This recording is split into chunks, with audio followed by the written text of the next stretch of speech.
Let's go. Why did I start drawing? Siyempre, lahat naman tayo ng bata nag-drawing. Magandang libangan. Tapos, ayun yung maganda eh. Hindi mo alam kung saan ka dadali ng pinagagawa mo. Hindi mo alam, magdodrawing ka ng family picture or face portrait lang. Maraming creative ways pag marunong ako mag-drawing. Maraming pwedeng trip. Pwedeng mag-drawing sa walls, digital, kahit anong medium naman. Kaso yan, basta na-enjoy mo yung drawing tapos tuloy-tuloy ka. Kasi once na naging trabaho yung drawing, dun ka na ma-overwhelm. Kaya yung drawing, kailangan yung pinaka-core ng art mo, kahit ano bang medium, drawing o niche, kailangan truth pa rin yung hawak mo. Nag-enjoy ka pa rin sa style na gusto mo, sa drawing na gusto mo, kahit anong conditions. So ayun, bakit ako nag-drawing? Isa sa pinakamahalaga ba't ako nag-drawing? Kasi influence na family. Sa family na marami talaga marunong mag-drawing. Siguro sa environment as a kid. Actually, bata pa ako marami nakitang styles. Doodle, sketch, colored, lines, realism, charcoal. Nalala ko yung charcoal dati. Unang kita ko ng charcoal, sabi ko, ba't sobrang dark ng pencil na to? Usually ang ginagamit nating lapis. Number 2, 3, 1. Nung nakita ko yung lapis na yun, sobrang dark. Nainganyo ako sa contrast. Parang yung feeling na nakahawak ka ng ballpen. Ganun yung feeling niya. Siyempre ng grade school, lapis, di ba? Sobrang excited natin to high school. Pag nag-high school tayo na pwede tayong gumamit ng sign pen, yung pinaka-blackest ballpen ng... Basta, ayun, nag-gets na yun. Yung charcoal pencil, una nakita ko, may something dun sa charcoal pencil na yun. Sobrang taas ng contrast, masarap siya laruin. Doon ako nakapag-experiment.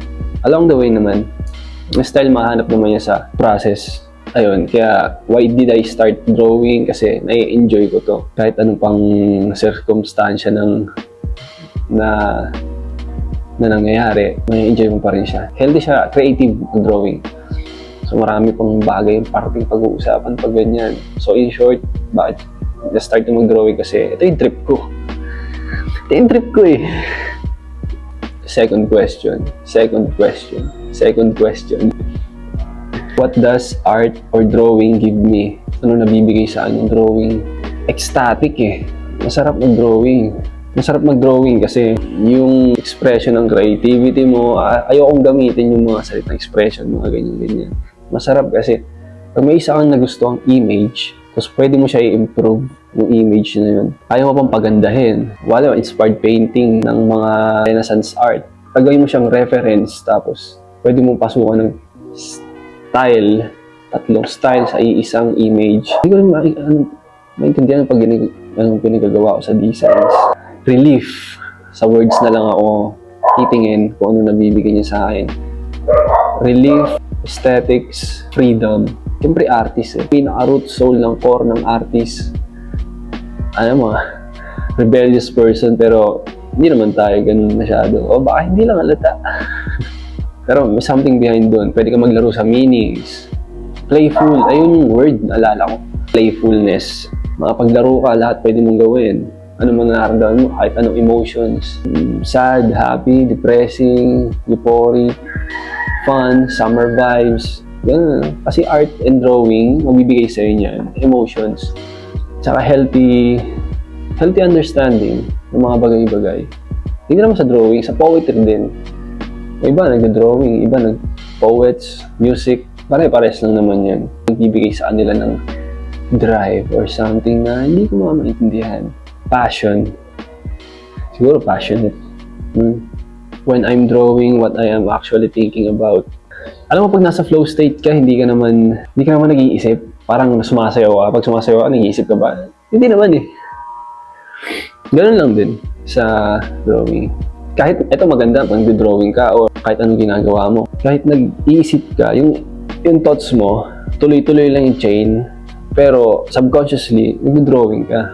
Pwede kasi magsabay yun minsan, lalo na pag nag-overthink ka. 6 hours ang minimum ng drawing ka. So sa 6 hours na drawing na yun, kalahati doon, mag-iisip ka muna. Natural lang yun, may mga thoughts, ganyan. Pero dahil nag-i-enjoy ka, yun yung partida. Pinagkaiba na nag-i-enjoy sa drawing, tsaka yung kailangan mag-drawing. Yung isa, effortless siya mag-drawing. Yung isa naman, responsibility. So may sweet spot doon. Pinagkakita mo na yung creativity mo, may sweet spot doon na may enjoy mo pa rin naman kahit work na siya. So ibang video na yun. Malalim na yung masyado. Sagot sa question na to na when I'm drawing, what I'm actually thinking about, nothing. Siguro excited matapos. Masarap yung process ng drawing. Paunti-unti nabubuo kasi. So yung satisfaction, lalo na pag nakikita mo yung process mo, na nabubuo na paunti-unti. Tapos alam mo na kung saan papunta. If nobody ever saw my drawing, would I still do it? Siyempre naman, ikaw yan eh.